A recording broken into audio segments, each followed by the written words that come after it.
চাচাতো ভাই, খালাতো ভাই, বিভিন্ন আত্মীয় স্বজন দিয়ে সে পূর্ণ করে রাখছে। আহারে, এমন একটা কিতাব, সুবহানাল্লাহ, এমন একটা আশ্চর্য কিতাব আল্লাহ আমাদের উপরে নিয়ামত হিসেবে দিয়েছেন, যেই কিতাব মুহাম্মদ সাল্লাল্লাহু আলাইহি ওয়াসাল্লাম তার মন মতো একটা কথাও বলেন নাই। যা বলেছেন সব আল্লাহর সিদ্ধান্ত, ওহী। আল্লাহর ওহীর বাইরে কিছুই নেই, কোনো অসঙ্গতি নাই। যা বলেছেন আল্লাহর পক্ষ থেকে সেটাই মুহাম্মদ সাল্লাল্লাহু আলাইহি ওয়াসাল্লাম বলে দিয়েছেন। এজন্যই কোরআন মাজিদে কাফেরের নামে সূরা আছে। আবু লাহাব কাফের, এত বড় টাটকা শয়তানের নামে কোরআন মাজিদ একটা সূরাই আছে। তার মানে আল্লাহর সিদ্ধান্ত, এই দৃষ্টান্ত আল্লাহ মানুষকে দেখাতে চাচ্ছেন। কিন্তু বহু নবীর নামই কোরআনে ঢোকে নাই। নবী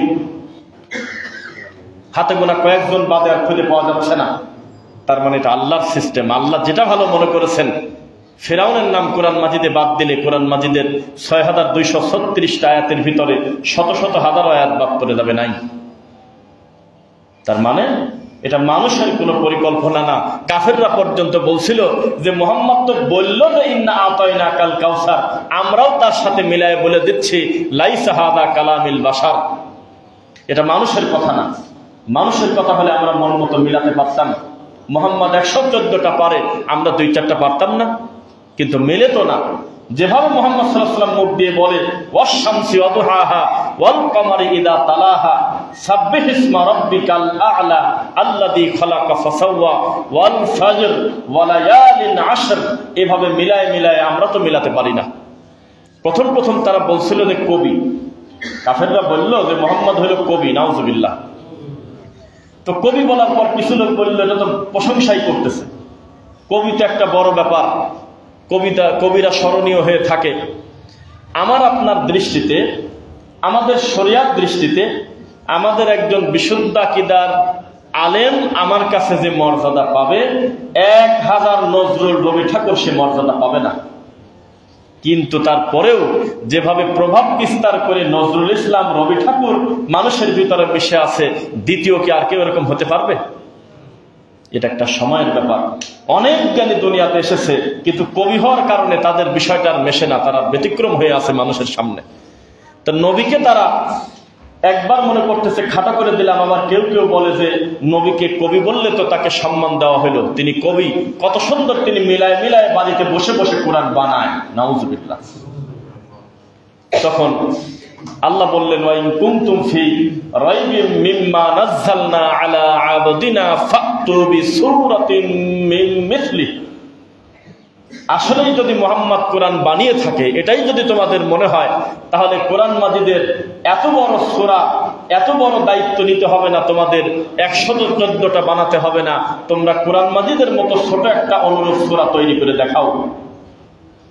পরক্ষণেই আল্লাহ বলতেছে তোমরা পারবে না, তোমরা কোনোদিন পারবে না, কারণ তোমরা মানুষ আর আমি হলো রব্বুল আলামিন, এটা তোমাদের কাজ না, আল্লাহ বলে দিলেন। তো যখন তার আমার নবীকে কাফেররা কবি বলল, তখন আল্লাহ কোরআন মাজিদের আয়াত নাজিল করে দিয়েছেন আউযু বিল্লাহি মিনাশ শাইতানির রাজিম ওয়া মা আল্লামনাহু আশ-শি'রা ওয়া মা ইয়ানবাগি লাহ, আমি আমার নবীকে কবি বানাই নাই, তোমরা যা পারো বলো। তোমরা যতই তাকে সম্মান দেওয়ার বেজ্জিত করে বলো যে তিনি কবি, আমি আল্লাহ বলতেছি আমার নবী কোনো কবি না। আর তাকে কবি বলবো, এটা তার মান মর্যাদা বাড়ে না, এটা তাকে খাটো করা হয়, এটা তার সাথে যায় না। তিনি হলেন রাহমাতাল লিল আলামিন, সুবহানাল্লাহ। তাকে তোমরা কবি বলো না, কারণ কবিরা তাদের পরবর্তী লাইন মিলানোর স্বার্থে দুই একটা উল্টাপাল্টা মিথ্যা কথা বলে। কবিরা তাদের কবিতাকে পূরণ করার জন্য কিসের সাথে কি লাগায় একটা মিল করে দিয়ে দেয়, যাতে মানুষ মনে করে মাশাআল্লাহ কবিতাটা তো খুব ভালো। এমনও কিছু কবিতা আছে যার অর্থই খুঁজে পাওয়া যায় না, কঠিন শব্দ দিয়ে মিলায় রাখছে, মানুষের দিয়েছে টেনশন। অথচ কোরআন মাজিদ কত সহজ। আফালা ইয়াতাদাব্বারুনাল কুরআন ওয়ালাউ কানা মিন ইনদি গায়রিল্লাহ লাওয়াজাদু ফীহি ইখতিলাফান কাসীরা ওয়া লাকাদ ইয়াসসারনাল কুরআনা লিয-যিকর ফাহাল মিন মুদ্দাকির। যিনি রব্বুল আলামিন কোরআন দিয়েছেন, তিনিই বলতেছে আমি আমার কোরআনকে বানাইছি সহজ। সুবহানাল্লাহ, একদম সহজ। কোরআন মাজিদে যেভাবে আল্লাহ সুবহানাহু ওয়া তাআলা সূরা ফাতিহা থেকে নাস পর্যন্ত তারতিবের দিক থেকে যেভাবে কোরআন মাজিদ আমাদের কাছে আছে, গোটা কোরআন মাজিদে কোথাও আপনি কোনো ব্যতিক্রম কিছু খুঁজে পাবেন না। যে এক জায়গায় তা জবর তা, অন্য জায়গায় তা জবর তি হয়ে গেছে, এটা হয়নি। একদম ভাষা সহজ। একই বাংলা ভাষায় চট্টগ্রামের ভাইয়েরা তারা যখন কথা বলে, দেখবেন আপনি হা করে তাকায় আছেন যে কি যে বলতেছে, বুঝতে পারবেন না। সিলেটের ভাইয়েরা যখন একে অন্যের সাথে নিজেরা কথা বলে, আপনি অথব্যের মতো তাকিয়ে থাকবেন যে কি বলতেছে, কিছু একটা বলতেছে। সবাই আমরা বাঙালি, কিন্তু ইল্লাল কোরআন, কোরআন এমন একটা ভাষা, কোরআন এমন একটা কিতাব, আফ্রিকার জঙ্গলে বসেও যদি কেউ কোরআন পড়ে, এই বাঙালির মতোই শোনা যায়, মনে হয় আমারই ভাষা। সুবহানাল্লাহ। অথচ তাদের মাতৃভাষার সাথে আপনার মাতৃভাষার এত অমিল, সারাদিন আপনি কথা বলবেন, আপনার বাংলা সে বোঝে না।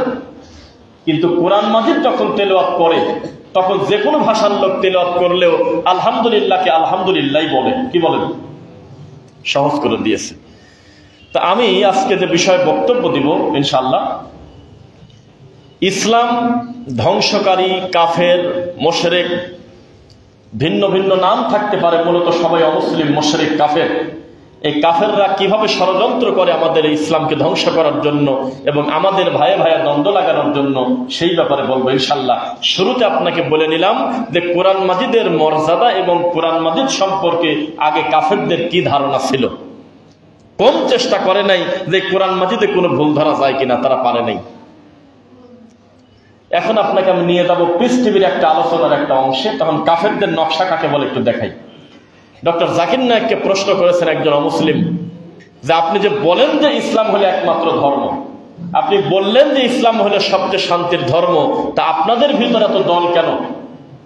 আপনাদের ভিতরে এত তরিকা কেন? তাহলে আমরা বুঝবো কোনটা যে এটা সঠিক। তখন তিনি এমন একটা দামি কথা বলছিল, এই কথা যদি জাতিসংঘে দ্বারায় কোনো বাপের বেটা যদি বোঝাতে পারতো, তাদের আত্মাটা ভরে যেত যে আসলে ইসলাম কি জিনিস। কিন্তু সুযোগ নাই, কে যাবে, কার কথা কে শোনে।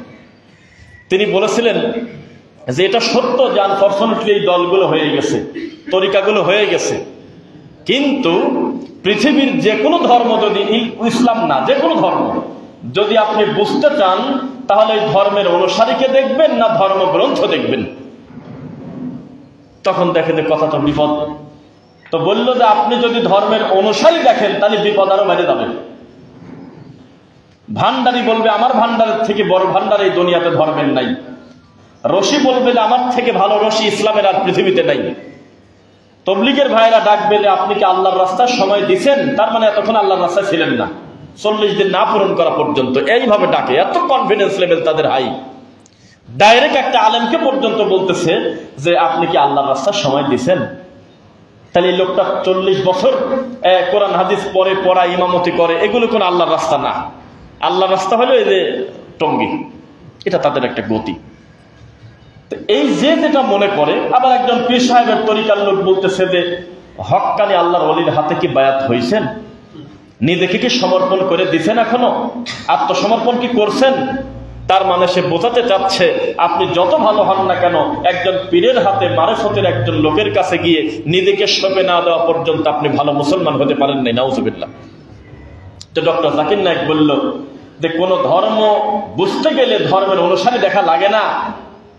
ধর্মের অনুসারীরা তো নিজেদের সুবিধার জন্য মারামারি করে, দুনিয়াবি কিছু লোভের কারণে অমুসলিমের সাথে মিশে যায়, দুনিয়াবি কিছু কারণে তারা একে অন্যের বিরুদ্ধে লাগে।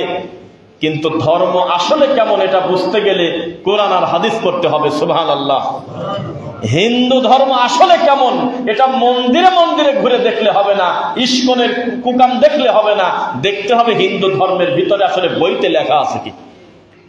যখন দেখবেন হিন্দু ধর্মের ভিতরে একদম ডাইরেক্ট লেখা, রবের কোনো প্রতিকৃতি, কোনো ছবি হয় না, রব একজন, ঈশ্বর একজন, তখন আপনার মনে হবে এটা শয়তানি করতেছে সবাই। যখন দেখবেন ইন্নাদ-দীনা ইনদাল্লাহিল ইসলাম, আল্লাহর কাছে একমাত্র মনোনীত জীবন ব্যবস্থা হলো ইসলাম, ওয়া মান ইয়াবতাগি গায়রাল ইসলাম দীনান ফালাই ইউকবালা মিন ওয়া হুয়া ফিল আখিরাতি মিনাল খাসিরিন।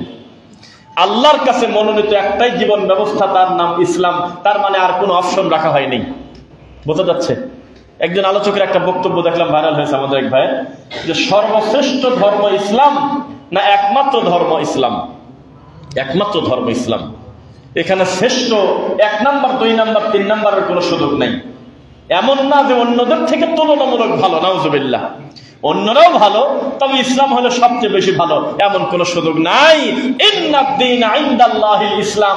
আপনার এখানে ক খ গ ঘ সিরিয়াল নাম্বার দেওয়া নাই, আপনার হাতে কোনো অপশনই নাই, ডাইরেক্ট বলতে হবে একমাত্র জীবন ব্যবস্থা হলো ইসলাম, কোনো সুযোগ নেই, আর কোনো পথই নেই। ওয়া মান ইয়াবতাগি গায়রাল ইসলাম, তবে ইসলামের বাইরে যে গায়রে ইসলাম অন্যান্য মত তরিকা আছে, দীনান জীবন ব্যবস্থা আছে, ফালাই ইয়াকবালা মিন, সেটা কোনদিন লান তাকিদ কঠিন শক্ত করে বলা হচ্ছে সেগুলো গ্রহণযোগ্য হবে না। শুধু তাই না, তার আখিরাতে হবে ক্ষতিগ্রস্ত, এ কথা রব্বুল আলামিন কোট করে দিয়েছে কোরআন মাজিদে। তো এখন আপনাকে আমি বলি, ইসলাম কি একমাত্র ধর্ম না সর্বশ্রেষ্ঠ ধর্ম? একমাত্র, আর কোন ধর্ম পৃথিবীতে নেই। ওরা যে বলছে যে আমরা সনাতন ধর্ম, মিথ্যা। কিসের সনাতন?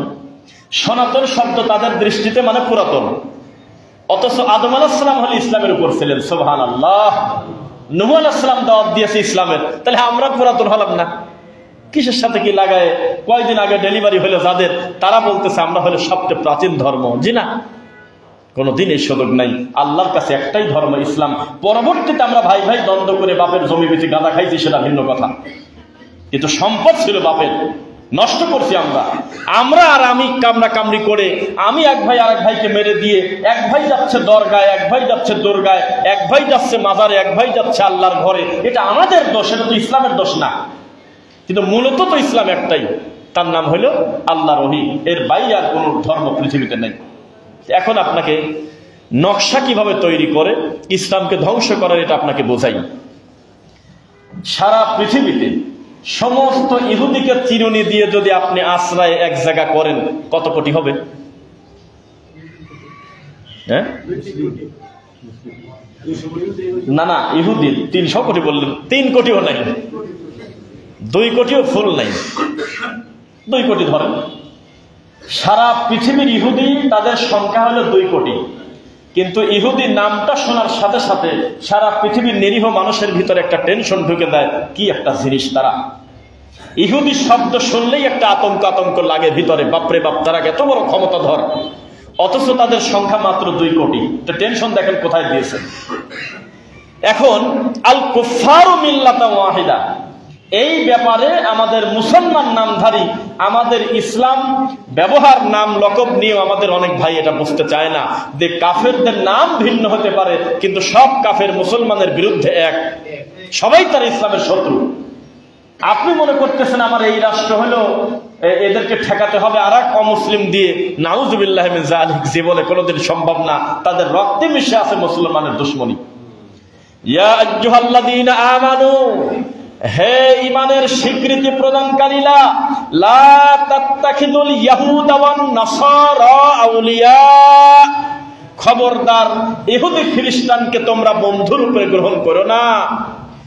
বা'দুহুম আউলিয়াউ বা'দ, তারা নিজেরা বন্ধু, একে অন্যের ভাই, তোমার ভাই তারা না। সুযোগ পেলেই ইসলামের ক্ষতি তারা করবেই। কাফেরদের নাম ভিন্ন, কিন্তু মুসলমানের বিরুদ্ধে সব কাফের এক, ইসলামের বিপক্ষে, ঠিক কিনা? এর এইভাবেই ইসলামকে ধ্বংস করার চেষ্টা করে। এখন ইহুদি খ্রিস্টানের আমি কি বললাম সংখ্যায়, এই পৃথিবীতে সবচেয়ে অল্প হলো আপনার ইহুদি, মাত্র 2 কোটি। কেউ বলতেছে 1.5 কোটি, 1 কোটি প্লাস, 3 কোটি না, এটা শিওর। আর আমাদের সংখ্যা কত কোটি? প্রায় 250 কোটি। আমাদের সংখ্যা প্রায় 250 কোটি, আমরা মুসলিম। তা আমাদের সাথে আবার হিসাব করলে তারা পার্সেন্টেই বলে না। সেই ইহুদি আমাদের মুসলমানকে কচুকাটা করে, সেই ইহুদি আমার ভাইকে হত্যা করে, সেই ইহুদি আমার মুসলিম ভাইকে নির্বিচারে মারে, সেই ইহুদি আমার মুসলিম ভাইকে হাসপাতালে পর্যন্ত বোমবারি মারে। আপনি বোঝেন না শক্তি কোথা থেকে আসে? এখনই যদি আপনার একটা যুদ্ধ লাগে, এটা আপনারা বোকার স্বর্গে আছেন অনেকে, আমি জানি। আপনাদের ধারণা আমার অমুক রাষ্ট্র আমাকে হেল্প করবে, অমুসলিম যেহেতু ওর বিপক্ষে আর এক দল আছে। জি না, কোনো দিন সেটা সম্ভব হবে না। আপনি মনে রাখবেন, সমস্ত কাফের মুসলমানের বিরুদ্ধে এক, সমস্ত কাফেরদের একই সিদ্ধান্ত, ইসলাম মিটিয়ে দিতে পারলে আমাদের সব ঠিক আছে। অন্য কোনো ধর্মে কোনো কর্ম নাই, অন্য কোনো ধর্মে কোনো কাজ নাই। কোন ধর্মে আছে 2 মাস, 1 মাস, 15 দিন, 3 মাস পরে নারকেল ফাটান লাগে, দুর্গার সামনে ঝামেলা শেষ। কোন ধর্মে আছে রবিবারে গিয়ে নামাজ পড়ে আসে, আরে রুকুর সে সিস্টেম আলাদা, সেজদার গঠন আলাদা, কিভাবে সেজদা দেয় কিভাবে রুকু করে তার হিসাব নাই, গিয়ে বলতেছে আল্লাহর স্ত্রী মারিয়াম আল্লাহর সন্তান ঈসা, ধর্ম নাকি হয়ে গেছে। একমাত্র ইসলামে আছে প্রচুর পরিমাণে কাজ, এই জন্য এর বিরোধিতাও বেশি। অন্য সব ধর্মে বলা আছে মদ খারাপ, অন্য সব ধর্মে লেখা আছে জুয়া খারাপ, অন্য সব ধর্মে লেখা আছে জেনা ব্যভিচার খারাপ, কিন্তু এই কথা লেখা নাই যে বুক পর্যন্ত মাটির ভিতরে গাড়ি তাদেরকে পাটকেল মেরে মেরে দাও যদি বিবাহিত হয়, কথা লেখা নাই। অন্য কোন ধর্মে এই কথা লেখা নাই যে যখনই তোমরা দেখবে বিবাহিত জেনা করে ফেলেছে দুইজন, তাহলে তাদেরকে 100 লাঠি পিটায় এলাকা ছেড়ে 1 বছরের জন্য তাড়িয়ে দাও, এই কথা কোনো ধর্মে লেখা নাই, শুধু লেখা আছে ইসলামে। তাদের সাথে আমাদের পার্থক্য এক জায়গা, তাদের ধর্মেও অনেক ভালো কথা আছে কিন্তু কোনো আদেশ নিষেধের কথা নাই, শুধু বলা আছে ভালো, মন্দকে বলা আছে মন্দ। আর ইসলাম একমাত্র ধর্ম যেটা হাতে হাতে ফলাফল। কয়েকটা হাত কাটা যদি হয়ে যেত শরিয়া মোতাবেক, তাহলে আর ব্যাংক ডাকাতি শত শত কোটি গায়েব এদেশ থেকে কখনো হতো না। এই গাজীপুরের ভিতরে যদি 2টা জায়গায় খবর পেতাম যে আল্লাহর ঘর মসজিদের সামনে একেবারে প্রকাশ্যে তাদের গলা কাটে দেওয়া হয়েছে মানুষ হত্যা করার কারণে, তাদেরকে হত্যা করে দেওয়া হয়েছে জেনা ব্যভিচার করার কারণে পাথর মেরে, তাহলে এই এলাকার জেনা ব্যভিচার কমতো না বাড়তো? প্রায় শূন্যের কোঠায় চলে আসতো। ইসলাম মানেই হলো প্র্যাকটিক্যাল, হাতে হাতে ফল। আর অন্যান্য ধর্ম তারা বলে তোমরা মানুষের উপকার করো, কিভাবে করবো তার প্রক্রিয়া দেখায় না।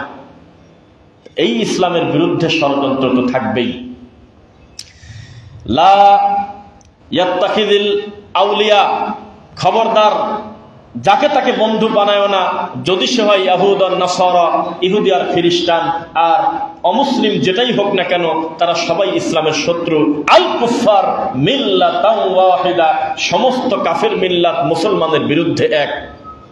আর একটা সূত্র, তারা কিভাবে আমাদের ভিতরে দ্বন্দ্ব লাগায় দেখেন, ওই দূর থেকে একটা ইস্যু তারা খোঁজে, দূর থেকে। যেমন এর আগে দেখেছেন আপনারা কুমিল্লাতে না কোথায় যেন একটা মন্দিরে মূর্তির পায়ের উপরে কোরআন পাওয়া গেছিল, দেখছিলেন? পাওয়া গেছিল নাকি? তখন অনেক আবেগী ভাই দেখলাম যে ওদেরকে গালি দিচ্ছে, খুব গালিগালাজ করতেছে, হ্যাঁ তোরা আমাদের কোরআনকে অবমাননা করলি। কিন্তু আমার তখনই মাথার ভিতরে ঢুকছিল এই কাজ কোনো হিন্দু করতে পারে না, কোনোভাবেই করতে পারে না। কারণ অন্তত তারা এই জিনিসটা বোঝে যে মুসলমানকে ধ্বংস করার জন্য প্রকাশ্যে কোনোদিন মন্দিরে কোরআন রাখলে হবে না কাজ, এটা আর এক মুসলমানকে দিয়ে কুকাম করার লাগবে। পরবর্তীতে প্রমাণ হলো একদল আর এক দলকে ফাঁসানোর জন্য এই নোংরা কাজ করছে, মুসলমান নাম নিচ্ছে তারা। তো এইটাই হলো তাদের সফলতা, এই ইহুদি খ্রিস্টানের, অমুসলিমদের, হিন্দুদের এটাই হলো সফলতা যে আমি আর আপনি মারামারি করব, এই দৃশ্য নিয়েছে মজা করবে। এখনই যদি এই দেশে মুসলমানের মারামারি লাগে, তো ওখান থেকে হাত উঁচু করে বলবে যত অস্ত্র লাগে আমি আসি, কোনো চিন্তা করো না, মারামারি যেন সহজে না থামে। তারা আপনার আগুন নিভাবে কিভাবে? আমাদের এক ওস্তাদ বলছো যে কেউ যদি মনে করে যে আমাদের আর ভারতের ঝগড়া লাগলে, আমাদের আর চায়নার ঝগড়া লাগলে, কি আমাদের আর অন্য অমুসলিমের ঝগড়া লাগলে, আর এক অমুসলিম যখন ওই অমুসলিমের শত্রু, সে আমাদেরকে উপকার করবে। হ্যাঁ, উপকার করতে পারে, যেহেতু আমার বাড়িতে আগুন লেগে গেছে, কিছু ল্যাব খাতা দিয়ে দেবে, কিছু খড়ি দিয়ে দেবে, কিছু পেট্রোল দিয়ে উপকার করতে পারে, গায়ের জামা কাপড় খুলে দিয়ে দিতে পারে যে তাড়াতাড়ি ওদেরকে বাঁচাই। এগুলো দিলে আগুন বাড়ে না কমে? বুঝেন না? জ্বলন্ত আগুন জ্বলতেছে বাড়িতে, আর ও দিয়ে দিচ্ছে ল্যাব খাতা, বালিশ দিয়ে দিচ্ছে, জামা কাপড় খুলে দিয়ে দিচ্ছে, তারপরে গরু খাওয়ানো খ্যার নিয়ে বলতেছে তাড়াতাড়ি বাঁচাও ওদের, দৌড়ে গিয়ে আপনার আগুনের ভিতরে ঢেলে দিচ্ছে। বিপদ বাড়বে না কমবে? খবরদার, ইহুদি খ্রিস্টান আপনার বন্ধু না, এটা আপনি মনে রাখবেন। এজন্যই তো আমরা বলি যে তাদের অনুসরণ করা তো বহু দূরের কথা, তাদের মতো যে চুল কাটে তাকেও আমরা মনে করি সে মানসিক অসুস্থ। ওই ইহুদি খ্রিস্টান প্লেয়ার ওই অমুসলিমের নীতিতে চুল কাটে, দাড়ি রাখে, ওই অমুসলিমের নীতিতে প্যান্ট পরে, ওই অমুসলিমের নীতিতে চুলে ক্লিপ নেয়, ওই অমুসলিমের নীতিতে ছেলে মানুষের কান ফোটানো, ওই অমুসলিমের নীতিতে নাক ফুল নেওয়া, ওই অমুসলিমের নীতিতে পুরুষ মানুষের নাক ফুল নেওয়া, এটাও আমরা মনে করি এটা মানসিক অসুস্থ ধর্ম বিক্রি করার মতো। এভাবেই মানুষ মান তাশাব্বাহা বিকওমিন ফাহুয়া মিনহুম, এভাবেই মানুষ ধীরে ধীরে মানুষ তাদের ধর্মকে বিক্রি করে অন্য ধর্মের সাদৃশ হয়ে দেয়। কেন আমরা বলি চিরস্থায়ী কোনো অমুসলিম দেশে আপনি বাস করবেন না, নিষেধ করা হয়েছে কেন বলেন?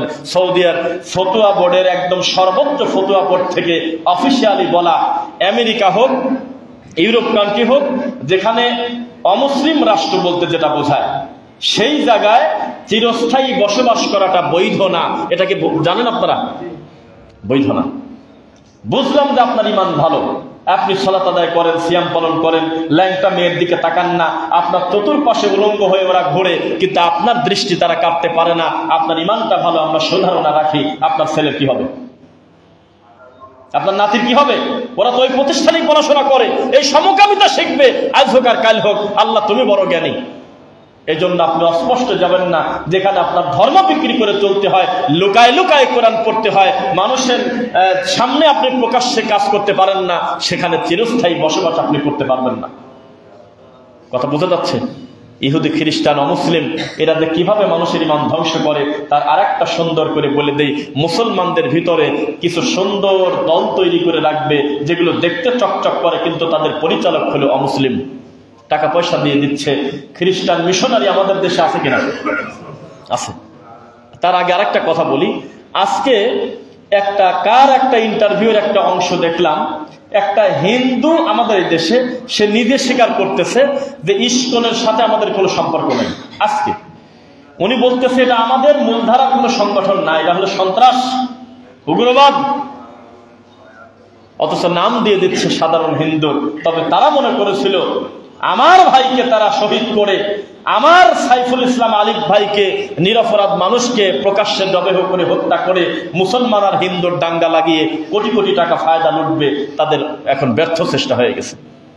অলরেডি প্রধান উপদেষ্টার সঙ্গে আমাদের সম্মানিত শাইখগণ আরো বিভিন্ন ঘরানার আলেম ওলামা বসে একটা আলোচনা করেছে, আমাদের জুমার খুতবাতে যে কোনো ধর্মীয় উপাসনালয়ে, যে কোনো ধর্ম জায়গায় আলোচনা বেশি বেশি করতে হবে, আমাদের সম্প্রীতি যাতে নষ্ট না হয়।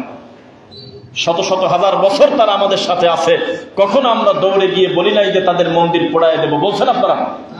কখনো তারা এসে আমাদের বলে নাই এই মসজিদটা তোমরা ভেঙে দাও। এক্সেপশন ইজ অলওয়েজ এক্সেপশন, ব্যতিক্রম সবসময় ব্যতিক্রম, দুই একটা আল্লাহ না করুক হতে পারে। এক্সেপশন ইজ অলওয়েজ এক্সেপশন, ওটা আলাদা। Exceptional is not exam. দুই একটা জিনিস কোনোদিন উদাহরণে দাঁড়ায় না, কিন্তু বেশিরভাগ ক্ষেত্রে তারা আমাদের প্রতিবেশী, শত শত বছর আমাদের মন্দির আছে এদেশে, মসজিদ আছে এদেশে, কেউ কারোর ইবাদতে বাধা দান করে না, করে কি? কিন্তু তারা মনে করেছিল যে এখানে একটা বড় ইমোশন জড়িত, এই মানুষটাকে যদি আমরা মেরে দিতে পারি তো মুসলমান রেগে গিয়ে তখন আমাদের হিন্দু মনে করে আমাদের সাথে মারামারি লেগে যাবে, তখন আমরা ওখান থেকে বর্ডার থেকে এসে এই দেশটাই আমরা ক্যাপচার করে ফেলবো। কোনো দিন হবে না। মুসলমানের মাথায় এখনো বুদ্ধি আছে আলহামদুলিল্লাহ, যদিও কিছু মাথা মোটার কারণে আমাদের অনেক ভুল সিদ্ধান্ত হয়ে যায়। আল্লাহ আমাদের ফিরে আসার তৌফিক দিক, আল্লাহুম্মা আমিন। নবী সাল্লাল্লাহু আলাইহি ওয়াসাল্লাম যুদ্ধ করেছেন কয়টা বলছিলাম? যুদ্ধ হয়েছে মেলা, 27টাই, কিন্তু একটা বলেন না আবার, মানে নবী নিজে সরাসরি 27টাতে অংশগ্রহণ করছেন। সুবহানাল্লাহ। 27টা যুদ্ধ করেছেন কে? যেই নবী সাল্লাল্লাহু আলাইহি ওয়াসাল্লাম কথা বললে কাফেররা পর্যন্ত বলতো যাই মুখ দিয়ে বলো না কেন, এত বিনয়ী মানুষ মনে হয় দুনিয়াতে নাই রে। যেই মানুষ মুখ দিয়ে কথা বললে ওয়ালাউ কুনতা ফাজ্জান গালিজাল কলবি লানফাদ্দু মিন হাওলিক, এত মিষ্টি কথা তার ছিল যে মানুষ তার কর্কশ ভাষা শোনে নাই। আপনাদের একজন নবী সাল্লাল্লাহু আলাইহি ওয়াসাল্লামের একটা পালক পুত্র ছিল, তার নাম কি? জায়েদ। তো জায়েদ বলতেছে আমি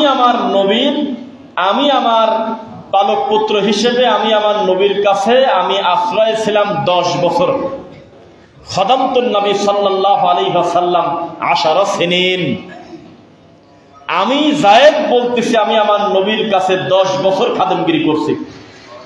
10 বছর খাদেমগিরি করতে গিয়ে আমার নবী আমাকে বলেন নাই উফ ওয়ালা কাত, আমার নবী আমাকে বলে নাই যে এটা করলে কেন, এটা করলে না কেন, এটা বলে নাই কোনোদিন। আমাকে জীবনে প্রহার করে নাই, আমাকে কোনোদিন গালি দেয় নাই, আমাকে কখনো বলে নাই এটা করলে কেন, এটা তুমি করলে না কেন, তা বলে নাই কোনোদিন। কেমন মানুষ ছিলেন মুহাম্মদ সাল্লাল্লাহু আলাইহি ওয়াসাল্লাম। এই মানুষ যুদ্ধ করছে কয়টা? তা এখন কি বলবেন বলেন? তাহলে ইসলামে যুদ্ধ আছে কিনা? কোরআন মাজিদের সূরা তাওবার প্রথমে আমি যে আয়াতটা পড়ে খুতবা শুরু করি, এখানে তো আপনার সাথে আল্লাহর বেচাকেনা চলতেছে। আপনার থেকে আল্লাহ সুবহানাহু ওয়া তাআলা কিছু জিনিস পান, আর আপনিও আল্লাহর কাছ থেকে কিছু জিনিসের দাবিদার। তার এক নম্বর হলো ইন্নাল্লাহ আশতারা, কিনে নিয়েছে আমার আল্লাহ মিনাল মুমিনিন, মুমিনের কাছ থেকে, মুমিন হতে কি কি নিয়েছেন বলেন? আনফুসাহুম ওয়া আমওয়ালাহুম, তাদের জান এবং মাল। তাদের জান এবং মাল, এই দুইটা জিনিস আল্লাহ কিনে এনেছে। কিনে নেওয়ার পর কি আপনার মালিকানা থাকে? আর বুঝে কথা বলবেন। বিক্রি জিনিসের কি মালিকানা থাকে? এমন কি আর দাম দর নিয়েও আলোচনা থাকে না। শাহিনবার সাথে আমরা আসতেছিলাম, কথা হচ্ছিল, পুরাতন একটা ঘটনা বললো ভাই যে আমি আমার এই সম্পদটা 45,000 টাকা আমি আমার ভাইকে দিয়েছিলাম। কিছুদিন পরে সম্পদের দাম বেড়ে গিয়ে অনেক টাকা হলো। অনেকে বললো যে একটু বাড়ানো যায় কিনা, বা টাকা আরো কিছু নেও। আমি বলছি যে না, মুখের কথাই কথা। যেহেতু 45, এটা 44 হবে না, 46 হবে না, কি বলেন? কথা কথাই, যেহেতু বিক্রি হয়ে গেছে। তা আসলেই আল্লাহ বলতেছে ইন্নাল্লাহ, নিশ্চয় আল্লাহ, ইশতারা মিনাল মুমিনিন, মুমিনের কাছ থেকে কিনে নিয়েছে। কি কিনে নিয়েছে? আনফুসাহুম ওয়া আমওয়ালাহুম, তাদের ধন এবং তাদের জান কিনে নিয়েছে। বিনিময় কি দিবেন? সুবহানাল্লাহ, ইন্নাল্লাহ আশতারা মিনাল মুমিনিন আনফুসাহুম ওয়া আমওয়ালাহুম বিআন্না লাহুমুল জান্নাহ, বিনিময় আল্লাহর কাছে তার সজ্জিত আছে জান্নাত। সুবহানাল্লাহ। এটা করতে গেলে কিছু কাজ আছে। ইউকাতিলুনা ফি সাবিলিল্লাহ, আল্লাহর পথে যুদ্ধ। কার পথে যুদ্ধ? নাকি মানুষের সন্তুষ্টিতে? ফায়াকতুলুনা ওয়া ইউকতালুন, তাদের বৈশিষ্ট্য মরাতেও ভয় করে না, মারতেও ভয় করে না। বুঝা যাচ্ছে? মারা মরতে ভয় পান আপনারা? মুসলমানের করোনা লাভ, এদের ঠান্ডা লাভ, মাথা ব্যথা লাভ, জ্বর লাভ, টাকের নিচে পড়া লাভ, ঘুমের ভিতরে মরে যাওয়া লাভ, সালাতের সেজদায় পড়ে মরে যাওয়া লাভ। মুসলমান হওয়াটা খালি শর্ত, কোন প্রক্রিয়াতে মরবেন সেটা আপনি জানেন না, আল্লাহ ভালো জানেন। মুমিন যদি হতে পারেন, আপনার শরীরে যদি একটা কাঁটা ফোটে, আল্লাহর কসম ওই কাঁটা আপনার গুনাহ ক্ষমা করার জন্য আল্লাহ দিয়েছেন। একই শাস্তিতে কেউ হয় ইমানদার, কেউ হয় বেঈমান। একই আকাশে মেঘ লাগছে, মুসলমান মুমিন বলতেছে আল্লাহ তোমার সিদ্ধান্ত আমি মেনে নিলাম। হতে পারে আমার ধানটা রোদে দেওয়া, এখন বৃষ্টি এসে ভিজে যেতে পারে, তবে আমি তোমার সিদ্ধান্তে খুশি। পৃথিবীতে কারো না কারো কল্যাণ হচ্ছে। আল্লাহুম্মা সায়্যিবান নাফিয়ান, আল্লাহ আপনি উপকারী বৃষ্টি দেন, আল্লাহ আমার কোনো আপত্তি নাই। আরেকজন বলতেছে মরার বৃষ্টি কি আর নামার টাইম পেল না?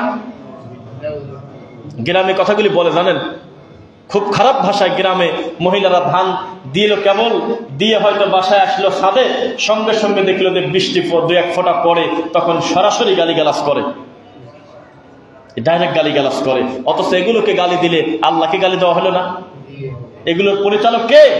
ওয়ায়ুনাজ্জিলুল গায়স, যে ব্যাপারে তোমার কোনো কাজ নাই, বৃষ্টি কোথায় কখন দেবে তা আমি আমার কাজ।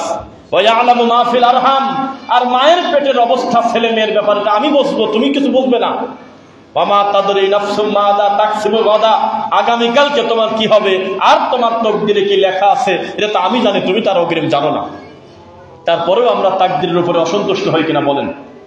অসন্তুষ্ট হই।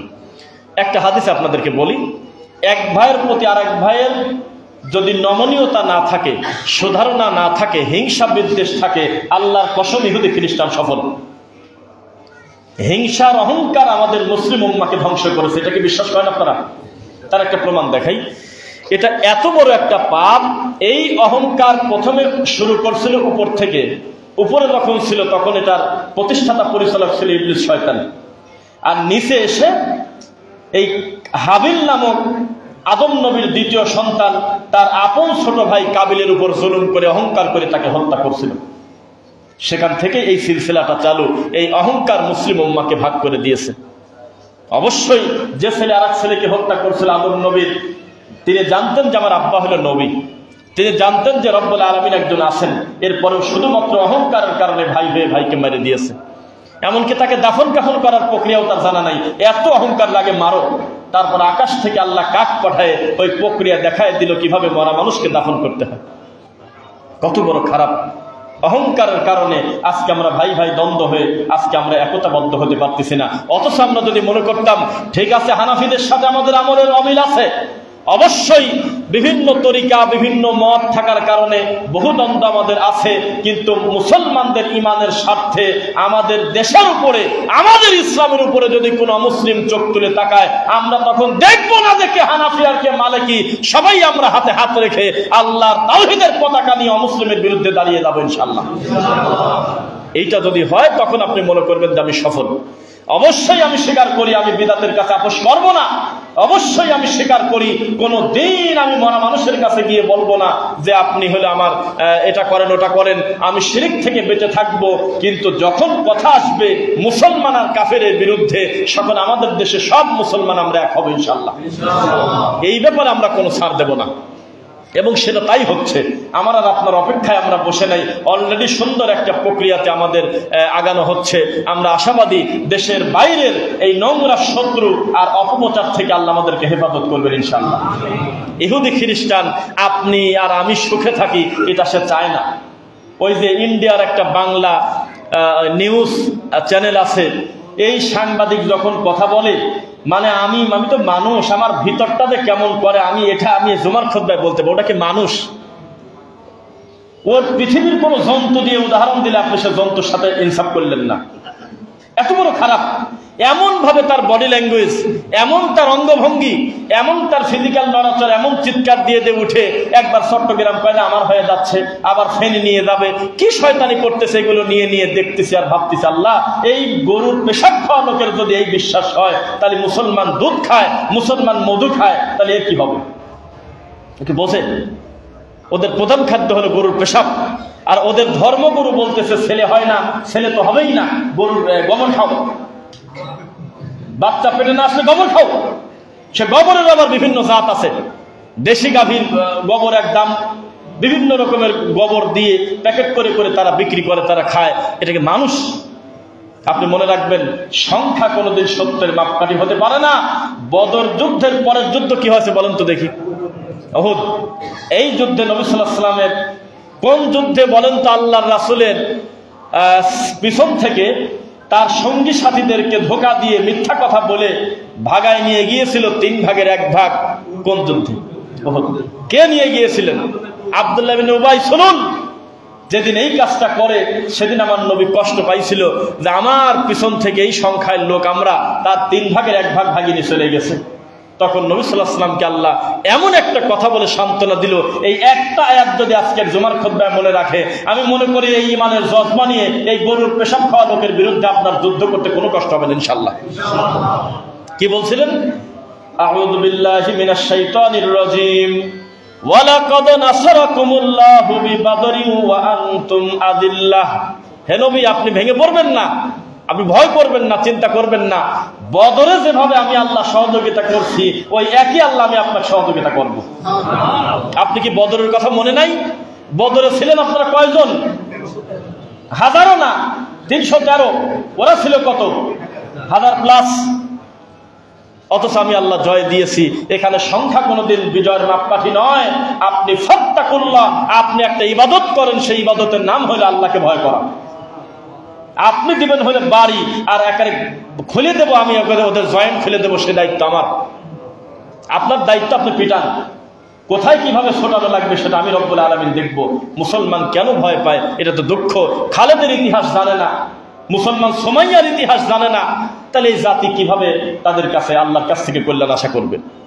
আবার পরে একটা আয়াত, কোরআন মাজিদের আয়াত, আউযু বিল্লাহি মিনাশ শাইতানির রাজীম, লা তাহিনু ওয়া লা তাহজানু ওয়া আনতুমুল আ'লাউনা ইন কুনতুম মুমিনিন। আল্লাহ বলতেছে তোমাদের কোনো ভয় নাই, তোমাদের কোনো চিন্তা নাই, তোমরা যদি মুমিন হতে পারো বিজয়ের মাল আমি তোমাদের গলায় দেব। সুবহানাল্লাহ। শর্ত হলো কি হওয়া? মুমিন হওয়া। মুমিন হতে পারলে বিজয় আসবেই। এবার আপনাকে বলি, ইউখরিজুহুম মিনাজ যুলুমাতি ইলান নূর ওয়া ইউখরিজুহুম মিনান নূরি ইলাজ যুলুমাত। আমি আল্লাহ সেই আল্লাহ যে অন্ধকারের ভিতর থেকে আলো বের করছি, আবার আলোর ভিতর থেকে আমি অন্ধকার বের করছি। সত্য মিথ্যা আমরা জানি না, তবে বাবরি মসজিদে নাকি আক্রমণকারী বিশেষ যে একজন ছিল, সেই লোক পরবর্তীতে মুসলমান হয়ে গেছে। মুসলমান হওয়ার পর সাংবাদিকরা তাকে বলল যে তুমি এত বড় অন্যায় করেছিলে, তো কি মনে করে তুমি ইসলাম কবুল করলে? তিনি বলেছিলেন, যেভাবে আমি হবো ওই কথাই বলি, তিনি বলছিলেন ওই কুকাম করার পর থেকে আজও পর্যন্ত, ইসলাম ধর্ম গ্রহণ করার আগের দিন পর্যন্ত আমার বালিশ আমাকে ঠিক মতো ঘুমাতে দেয় নাই। মানসিক টেনশনে ফার্স্টেশনে আমি শেষ, যে আমি কাজটা করলাম কি, আমি মুসলমান ধর্মের ইবাদত খান আমি কিভাবে ভাঙতে পারি, কিভাবে আমি আক্রমণ করলাম। পরবর্তীতে আমি আল্লাহর ঘর সম্পর্কে, ইসলাম সম্পর্কে গোপনে তদন্ত করতে গিয়ে দেখি ইসলামের ভুল ধরতে দেয়, আমি আমার জীবনের সব ভুল আমি ধরা পড়ে পেয়ে গেছি, তখন আমি ইসলাম গ্রহণ করছি। তো সুতরাং ইসলাম নিয়ে যারা ঠাট্টা মস্কারা করবে তারা যেন ফ্রান্সের ম্যাক্রোর দিকে তাকায়। কাছাকাছি সময়ের নাম নিচ্ছি, ফিরাউনের কথা না বলি, অত দূরের কথা।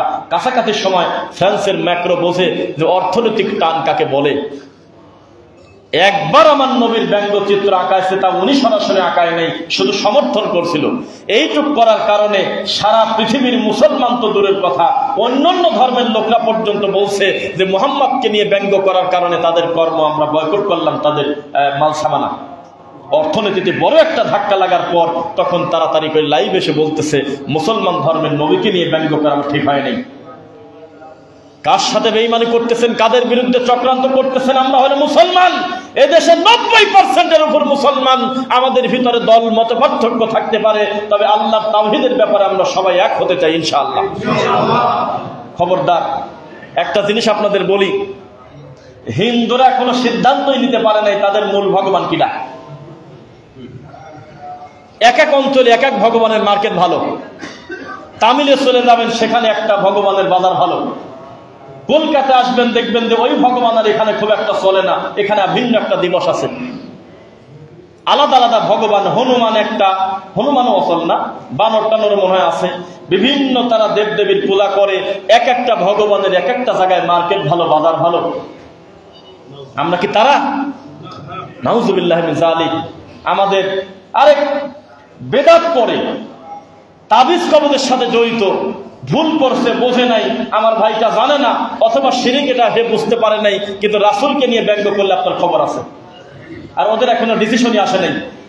আর এগুলি বললেও লজ্জা করে এদের ব্যাপারে। এরা যদি বুঝতো যে আমাদের ইমানটা কত স্ট্রং, মুসলমান কোন জাতি, তাহলে শয়তানি করা তো দূরের কথা, ঘাপটি মেরে বসে থাকতো, মুসলমানের বিরুদ্ধে একটা কোনো কথা বলতো না। কেন? কারণ তাদের ধর্মগুরুরা কত পিছের খাটাস। এর মানুষে বলতেছে কি জানেন, যে এতদিন মনে করতাম স্বর্গ ভালো, স্বর্গেও ভেজাল আছে। আমি এইগুলি দেখি আর ভাবি, এই তোমার ধর্ম, স্বর্গে গিয়ে নাকি মারামারি হবে, শুনছেন? স্বর্গে গিয়ে নাকি ঝামেলা হবে, আস্তাগফিরুল্লাহ আযীম। আর আমরা মনে করি কাউকে যদি আমার আল্লাহ খুশি হয়ে জান্নাতে দিয়ে দেয়, এই লোকটার সওয়াব পাওয়ার আর কোনো শেষ থাকবে না, সুবহানাল্লাহ। আর কোনো কিছু তার অপূর্ণ থাকবে না, কোনো দিন তাকে বলা হবে না অনেকদিন থাকলে এবার জান্নাত থেকে বের হয়ে যাও, কোনো দিন বলবে না। আরে কি হিসাব এদের, কি লজ্জার কথা।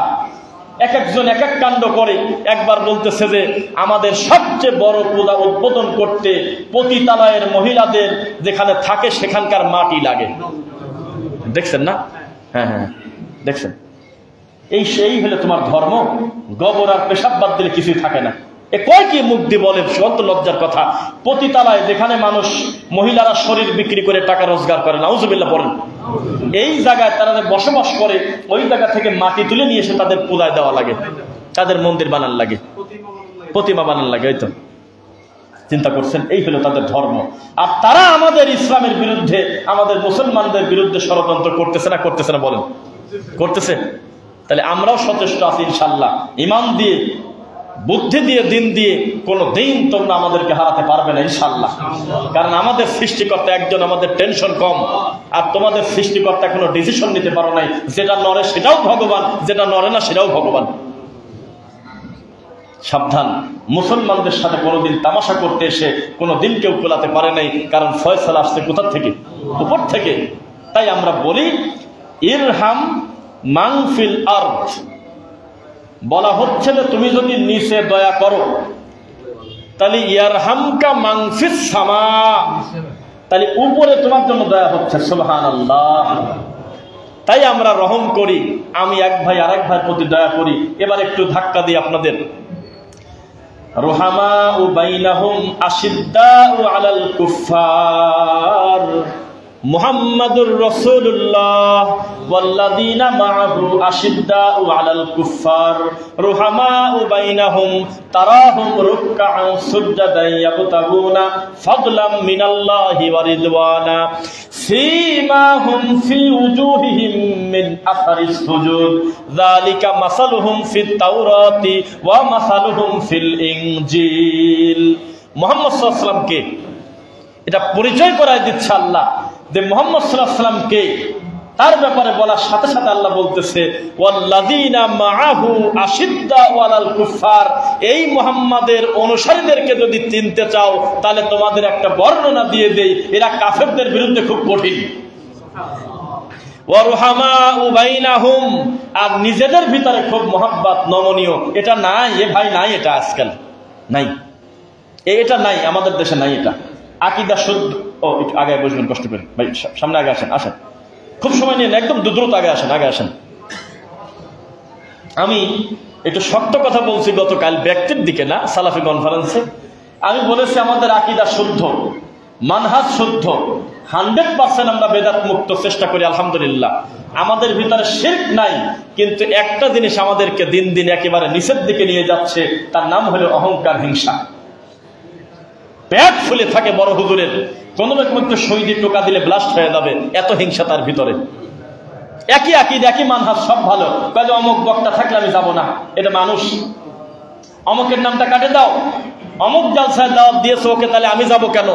এরকম অসভ্য রোগী আমাদের ভিতরেই আছে। কেউ বলে না খালি পূজা করে সবাই, আমি তো পারি না, সবাই জি হুজুর জি হুজুর জি হুজুর আব্বা হুজুর করে। আমি তো ডাইরেক্ট বলছি আমাদের ভিতরে হিংসার অহংকার এত সিরিয়াস পর্যায়ে, আমাদের সামনে ভবিষ্যৎ খুব একটা ভালো না। আমি তো স্বীকারই করতেছি আমাদের সালাফি আকীদার যে কোনো আলেমের বিদ্যা যে কোনো বিদাতের থেকে বেশি আলহামদুলিল্লাহ, কারণ তারা আল্লাহ সম্পর্কে তাদের ভালো ধারণা, তাওহীদ ভিত্তিক তাদের বুদ্ধি, ওহী ভিত্তিক তারা দাওয়াতি কাজ করে, সব ঠিক, কিন্তু হিংসা আর অহংকার সব শেষ করে দিচ্ছে। কঠিন কঠিন একটা জালসার পোস্টার 6 বার ফটোকপি করতেছে, 6 বার ডিজাইন করতেছে অনলাইনে, কামারের বংশ, অথচ সবাই নিজেকে দাবি করতেছে সালাফি। মাঝখান থেকে 2 বক্তাকে কাটে দিয়েছে, এই বক্তা থাকলে বড় হুজুরের নাকি এগোতে লাগে।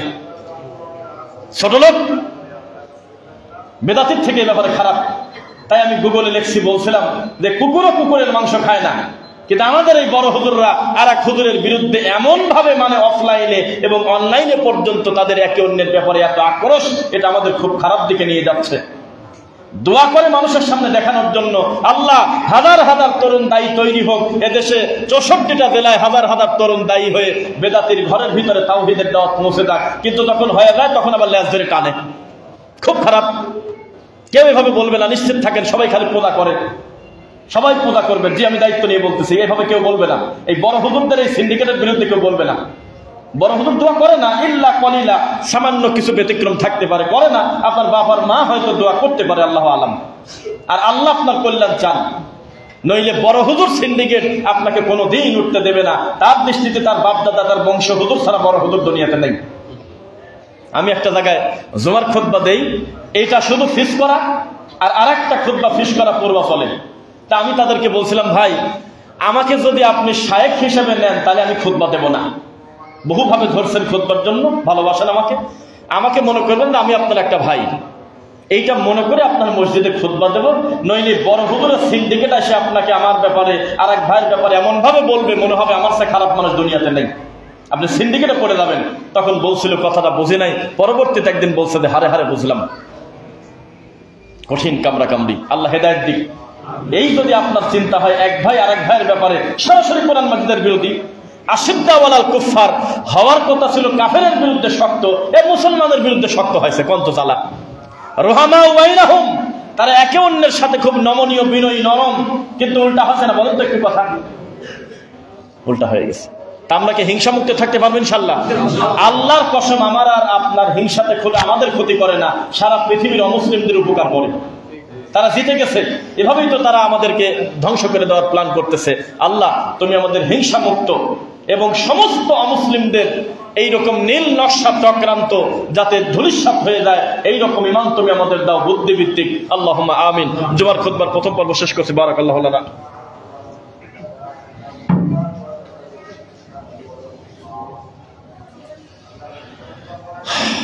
আলহামদুলিল্লাহ। ربنا اغفر لنا ولإخواننا الذين سبقونا بالإيمان ولا تجعل في قلوبنا غلا للذين آمنوا ربنا إنك رؤوف رحيم رب ارحمهما كما ربياني صغيرا ربنا آتنا في الدنيا حسنة وفي الآخرة حسنة وقنا عذاب النار فإن خير الحديث كتاب الله وخير الهدى هدى محمد صلى الله عليه وسلم وشر الأمور محدثاتها كل محدثة بدعة وكل بدعة ضلالة وكل ضلالة في النار।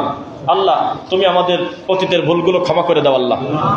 যে কথা বলতেছিলাম কথাগুলো সত্য হলেও কথাটা সত্য, আকীদা এক, মানহাজ এক, সব এক, শুধুমাত্র হিংসার কারণে এক ভাই আরেক ভাইকে দেখতে পারেন। এটা কি সুন্দর হলো? দুনিয়াবি জাগতিক ভুলভ্রান্তি চিরদিন মানুষের থাকবে, শুধু দেখবেন যে লোকটা শিরকের দিকে ডাকে কিনা, প্রকাশ্য বিদাতের দিকে ডাকে কিনা, আকীদা নষ্ট করে ফেলেছে কিনা, আল্লাহ সম্পর্কে কটু মন্তব্য করেছে কিনা, রাসূল সম্পর্কে তার ধারণা কি। যদি সব ঠিক থাকে দুনিয়ার ভুলভ্রান্তি আমরা সংশোধন করে নেব ইনশাআল্লাহ। কিন্তু মনে রাখবেন কেউ সংশোধন করতে চায় না, সবাই আমার হাতের দিকে তাকান। এইরকম করে আছে বড় হুজুররা, আপনার আর এক হুজুর, আপনার আর এক ভাই, আর এক বড়, মানে যে যার উপরের বড় হুজুর। এটা নট অনলি আমাদের, যে কোনো জায়গায় হতে পারে, আপনার উপরের, সেটা ইঞ্জিনিয়ারিং হতে পারে, ডাক্তারি হতে পারে, আপনার লেভেলে যাই হোক না কেন, সবাই এরকম ফানা ধরে আছে। সবাই খুব রাত দিন আফসোস করে, আল্লাহ এই লোকটা একটা ভুল করে না, ভুল করলেই তো ধরব। 500টা বক্তব্য দিয়েছেন, 500টা বক্তব্যে হাজারো মানুষের কল্যাণ হয়েছে, কত সুন্দর বক্তব্য দিয়েছেন। এই সিন্ডিকেট বড় হুজুরের কোনোদিন দেখবেন না যে লিখবে আলহামদুলিল্লাহ এগিয়ে যাও, তোমার জন্য অন্তর থেকে দোয়া করি, কথা লেখার টাইম তাদের হাতে নাই। এত সুন্দর তারা ঠান্ডা। এই ঠান্ডা লোক গরম হবে কবে জানেন? এই 500 বক্তব্যের ভিতরে একটা বক্তব্যে আপনি ভুল বলে ফেলেছেন কোন একটা কথা, তখন আপনি দেখবেন যে কিছু ল্যাংটা বাচ্চা আপনার বিরুদ্ধে ক্রস চিহ্ন দিয়ে গালাগালি করতেছে। ওই বড় হুজুর আবার নিচে যায় কমেন্ট করতেছে, এই বাজারি বক্তাদের বিরুদ্ধে লাগো বাবা, আমি আছি তোমার পাশে। সিন্ডিকেট, আল্লাহর কসম সিন্ডিকেট, একদম মিডিয়াতে বলে দিচ্ছি, সিন্ডিকেট ডেঞ্জারাস, খুব খারাপ। শেয়ার বাজার থেকে বড় কেলেঙ্কারীরা দোয়া করে যে মানুষের সামনে দেখায় যে আল্লাহ হাজার হাজার তরুণ দায়ী তৈরি হোক, আল্লাহ দাওয়াতি কাজ করে মানুষের দিন বুঝুক, মানুষ কত বিদআত শিরকের ভিতরে আছে, কিন্তু হওয়ার পরে সবচাইতে আগে ল্যান্সের টানেরা। খুব খারাপ। রহমাও বাইনাহুম নাই। আমার মোবাইলে এখনো 3-4টা পোস্টার আছে, আমি পোস্ট দিতে পারতেছি না। পোস্ট দিলে কালকে আমার খবর করে দিবি, আমার বাপ দাদা তুলি গালিগালাজ করবে, আমাকে খারিজি বানায় দেবে, ইহুদির দালাল বানায় দেবে। দালাল বানাবে না, অন্যান্য শব্দ দিয়ে আমাকে গালিগালাজ করবে। কি মুআজ বিন জামাল নামে একটা বক্তা আছে, তিনি দ্বিতীয় বক্তা, আমি প্রধান বক্তা, কুড়িগ্রাম নাগেশ্বরী, এটা তার এলাকার মাহফিল ছেলেটা। তাই দেখি যে তার নামের পরে মাদানি লেখা। তাই বললাম ভাই ওনার নাম যদি উপরে না দেন তাহলে আমি যাবো না। তাই এটা কোন ধরনের কথা? এখানটা আমাদের ডিসিশন, এটা আপনার কি করার। তাই বললাম না, আপনি বুঝবেন না। অনলাইনে আর একটা দুনিয়া আছে, এই দুনিয়াতে আমাকে কালকে একেবারে শেষ করে দেবে। আমাকে দেওয়ার সাথে সাথে সব বড় হুজুর উঠে পড়ে লাগবে, বলবে যে দেখো কি হয়ে যাচ্ছে, দুনিয়া ধ্বংস হয়ে গেল। তো কষ্টে আপনি মনে হয় জানেন না, এই ছেলেটা এখন অধ্যয়নরত, আপনার থেকে অন্তত 15 বছরের ছোট, এই এলাকার ছেলে, আমরা তাকে ভালোবাসি, তাকে দ্বিতীয় বক্তা দিছি। আমি বললাম তারপরেও নয়, আগে পিছিয়ে লকআপ কাটে একবার লেভেলে নিয়ে আসেন, তাছাড়া আমি পোস্ট দেবো না, এখনো দেইনি। এই সাতক্ষীরা চৌরি বাজার নামে একটা জায়গা, এরকম যাই হোক, সেখানে যাব 28 তারিখ। সেখানে আমার আগে একজন, আমার দ্বিতীয় বক্তা একজন মাদানী আলেমকে দিয়েছে, আর আমাকে দিয়েছে প্রধান বক্তা, এখনো পোস্ট দেয়নি। মারাত্মক সিন্ডিকেট। বেদাতের ভিতরে সিরিয়াল নাম্বার নিয়ে তো মারামারি লাগানো, আমাদের ভিতরে যত বেশি, কার আগে কার পরে, কার আগে কার উপরে কি লিখলো না লিখলো, মনে হচ্ছে আমরা ফটোকপির দোকান নিয়ে বসে আছি। জালসার ডেট ফাঁকা থাকলে নিয়ে নিছি, আগে কে পিছনে কে ইনি পরে থাকে কেউ, এটা আপনার মনে হলো? পোস্টার যখন আসে দেখা গেল আমরা খেয়াল করি নাই, দেখে তো অলরেডি শত শত লোক লিখতেছে এদেরকে বয়কট করুন। দেখো আজকে ধর্ম কোথায়, এই বাবারি বক্তারা প্রধান বক্তা হয়ে গেছে, এদেরকে বয়কট করুন। বয়কট করে কি তোমার আব্বা তাহেরিকে ঢোকাবে? আমাদেরকে যে মাঠ থেকে বের করে দেবে সেই মাঠে কি তাহেরি যাবে? কে যাবে নাম বলো তার? শয়তানি করতেছে সবাই। আল্লাহর কাছে তাদের জন্য কল্যাণ চান, আল্লাহ যেন হিংসা মুক্ত, যেন বিশুদ্ধ আকীদার আলেমদেরকে ঐক্যবদ্ধ হওয়ার তৌফিক দিন। কেউ বলবেন আমি দায়িত্ব নিয়ে বলতেছি, মিডিয়াতে সব সিন্ডিকেটে পড়ে সবাই খালি পূজা করে, নমনীয় নমনীয় করে, কিন্তু মূলত সত্য কথা বলতে হবে। পেট ভরা হিংসা, কোন রকম খোঁচা দিলে পেটে ফাস্ট হয়ে যাবে। এই হিংসা নিয়ে চলে। এক পোস্টার কমিটি বানাইছে জালসার পোস্টার, প্রধান বক্তা মিস্টার ক, দ্বিতীয় বক্তা খ, বা সিরিয়ালে 10টা বক্তার নাম দিয়েছে। তার 10টা লোকেরই হোয়াটসঅ্যাপে পোস্টার পাঠায় দিয়েছে, হুজুর আপনারা বড় মাহফিল, তাহলে আপনারা আপনাদের ফেসবুক থেকে পোস্ট করে দেন। দেয় না এরকম? ফেসবুক থেকে পোস্ট করে দেন। তো বড় হুজুর আমার দেখলো যে আমার এই 2-3 হুজুরের পছন্দ হচ্ছে না, ওরা ছোট শয়তানি করে ডাইরেক্ট ইবলিসের চোখে মনে পেশাব করে দিয়েছে, মাঝখান থেকে 2-3টা সুন্দর করে এডিট করে কাটিয়ে দিয়ে সুন্দর করে ওর সিন্ডিকেটের যে বক্তা আছে তার নাম ঠিক পোস্ট মারিয়ে দিয়েছে। এই তো ধর্ম, এই তো আমরা চলতেছি দিন দিন। কোথায় যাচ্ছেন আপনি বলেন? কোন লজ্জায় এই মানহাজে আমরা কিভাবে আমরা দাওয়াতি কাজ করতেছি, এই কষ্ট আপনি কোথায় রাখবেন? কেউ বলবে না, সবাই বলতেছে জি হুজুর, জি হুজুর, আব্বা হুজুর। তো একই কথা, এটা তো আপনাদের মুখেরই কথা। শেখ হারুন হোসাইন হাফিজাহুল্লাহ অনেকদিন আগে 17 সালে মনে হয় পিস টিভির আলোচক তখন একটা কথা বলছিল আমাদের ব্যবহার সম্পর্কে। সেদিন আমারও খারাপ লাগছিল, এইভাবে বলে কি কারণে, পরে দেখতেছি হারে হারে সত্য। তিনি বলছিল আমল নিয়ে কথা হবে না, আকীদা নিয়ে কোনো সমস্যা নাই, মানহাজ নিয়ে সমস্যা নাই, বেদাত শিরকের বিরুদ্ধে তারা সব ঠিক, আচরণের ব্যাপারে পরিস্থিতি খুবই খারাপ আদব। আমরা আজকে তাই দেখতেছি। আল্লাহ তুমি আমি সহ আমাদের ভিতরে যাদের হিংসা আছে, আল্লাহ তুমি হিংসামুক্ত হওয়ার তৌফিক দাও। নবী সাল্লাল্লাহু আলাইহি ওয়াসাল্লাম বললেন যে কিছু সময়ের ভিতরে একজন সাহাবী, একজন লোক আসবে, তিনি আল্লাহর জান্নাতে যাবেন। হাদিসের রাবি হলো আনাস রাদিয়াল্লাহু আনহু। আব্দুল্লাহ বিন আমর বলল আমি দেখবো সে কে। একটু পরে দেখে যে দাড়ি বেয়ে বেয়ে ওযুর পানি টপ টপ করে পড়তেছে, আর তার হাতে হলো 2টা জুতা। তারপরে কর্ম শেষ। আবার দ্বিতীয় দিন বললেন কিছু সময়ের ভিতরে একটা লোক ঢুকবে, তিনি আল্লাহর জান্নাতে যাবে। আমরা মনে করলাম সে কে, আসি দেখে তো সেই একই লোক। 3 নম্বর দিন আবার বললেন একটু পরেই একটা লোক আল্লাহর ঘরে ঢুকবে, তিনি আল্লাহর জান্নাতে যাবে। আমরা তাকায় দেখি যে একই লোক। আব্দুল্লাহ বিন আমর বলতেছে আমি তার বাড়িতে চলে যাব, 1 দিন অথবা 3 দিন আমি তার মেহমান হব, যে কি আমলের কারণে আল্লাহ তাকে জান্নাত দিয়েছে, আমি তো যাবো। তো বাসায় গেলেন, 3 দিন ছিলেন, দেখে যে রাত্রে ঘুম পারে ওঠে না, দিনের বেলা তেমন আমল খুঁজে পাওয়া যাচ্ছে না। ফজর নামাজের আগে একটু ওযু করে নামাজ পড়ছে। তো ওনার কাছে এটা আশ্চর্য লাগলো, এটা কোন ধরনের কথা, কি কারণে নবী আপনাকে জান্নাতি বললেন, আপনার বিশেষ আমল তো আমি খুঁজে পাচ্ছি না। তো উনি কিছু বলে না, উনি বলে না। পরে দেখে যে ওই চলে যাচ্ছে, যে ঠিক আছে আমার জন্য দোয়া করবেন, আমি আপনার বাসা থেকে চলে যাচ্ছি, আমার কাজ আছে, চলে যাচ্ছে। তখন বললে যে দাঁড়াও দাঁড়াও দাঁড়াও। তখন ঘুরে তাকানোর পর বললেন যে আমি একটা আমল করি, সে আমলটা তোমাকে বলি। আল্লাহ যদি কাউকে কোনো নিয়ামত দেয় সে ব্যাপারে আমি কোনোদিন হিংসা করি না। সুবহানাল্লাহ। তখন উনি লজ্জা পেয়ে বললেন যে বুঝছি, এই কারণেই আল্লাহ আপনাকে জান্নাতে দিবেন। একজনকে দিনের রাস্তা আল্লাহ কবুল করছে, একজন মানুষের সামনে গ্রহণীয় হয়েছে, একজন ছেলে ডাক্তার হয়েছে, একজন ছেলে ইঞ্জিনিয়ার হয়েছে, একজন ছেলে বৃত্তি পেয়েছে, একজন ছেলে গোল্ডেন ক্লাস পেয়েছে। তা আপনি কেন টেনশন করে মরতেছেন? এটা কি আপনার ঠিক হলো? আপনি বড় জোর বলতে পারেন আল্লাহ আমার সন্তান হইল না, আমার ভাইয়ের সন্তান হইল, আল্লাহ তুমি কবুল করো, এ কথা কি বলতে পারবেন না? এটা বলার লোক নাই সমাজে, খুবই কম। ইল্লা কলিলা বলছি, মানে অল্প সংখ্যক লোক বাদে অধিকাংশ আপনার হিংসা, অধিকাংশ অহংকারের কারণে আজকে জনাল জ্বলে দিয়ে দিচ্ছে। কথা কি রাগ করলেন আপনারা? খবরদার, আমি আর আপনি এক হই, কাফেররা এক হইল কিনা সে চিন্তা বাদ দিয়ে দেন। আমি আর আপনি যদি এক হই, কোন বাপের বেটা আমাদের বর্ডারে ঢুকতে পারবে না ইনশাআল্লাহ। কোন বাপের বেটার ক্ষমতা নাই ওই গরুর পেশাব খেয়ে এসে এই মুসলমানদের বিরুদ্ধে কোনো ঠাট্টা মস্কারা করে। এরা হলে 313 জন নিয়ে 1000-এর বিরুদ্ধে যুদ্ধ করার লোক। এই মানুষ তারা ভয় পাবে এটা আপনি মনে করলেন? কোনদিন না। আল্লাহ সাহায্য আসবেই আসবে ইনশাআল্লাহ। এখন একটু ঘোষণা দিয়ে দিচ্ছি, আমাদের সালাফি মানহাজে পরিচালিত আমাদের এখানে শুধু মসজিদ না, আপনারা জানেন যে আত-তাকওয়া মাদ্রাসা আছে এখানে, জানেন তো নাকি? একাধিক বাচ্চা আল্লাহর কোরআন পড়তেছে রাত দিনের অধিকাংশ সময়, তাদের জন্য আল্লাহর কাছে দোয়া করবেন। তো যেহেতু বছরের শেষ, এখন রানিং ডিসেম্বর মাস, 1 জানুয়ারি থেকে আমরা ভর্তির কার্যক্রমের বিষয়টা একটু আপনাদেরকে জানিয়ে দিচ্ছি। বালক ও বালিকা শাখা ভিন্ন ভিন্ন আলাদা আলাদা পরিবেশ করা, আবাসিক অনাবাসিক ডে কেয়ার 2 ধরনের সুবিধা আছে।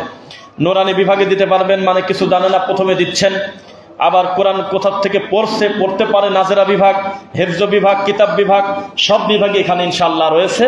আরবি, বাংলা, ইংরেজি, গণিত সহ প্রত্যেকটা বিষয়ে গুরুত্বের সঙ্গে আপনার সন্তানকে আমানতের খেয়ানত আমরা করবো না ইনশাআল্লাহ। এরপরে আমাদের বৈশিষ্ট্য সমূহ তো আপনাদের জানাই রয়েছে।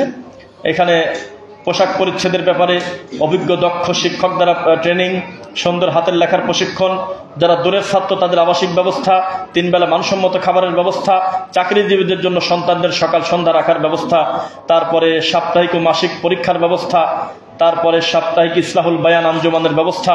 ইনশাআল্লাহ আপনারা এগুলো খেয়াল করবেন। আর যেহেতু অনলাইনে কথা বলতেছি, দেশ এবং প্রবাস থেকে যারা আমাদেরকে দেখতেছেন, আমরা পুরো ঠিকানাটা আপনাদেরকে বলে দিচ্ছি। তাকওয়া নগর, হায়দ্রাবাদ, 39 নং ওয়ার্ড, গাজীপুর মহানগর। আপনার ঢাকা থেকে আসলে বা যেদিক থেকে আসেন, বড় বাড়ি খুব সহজ একটি নাম।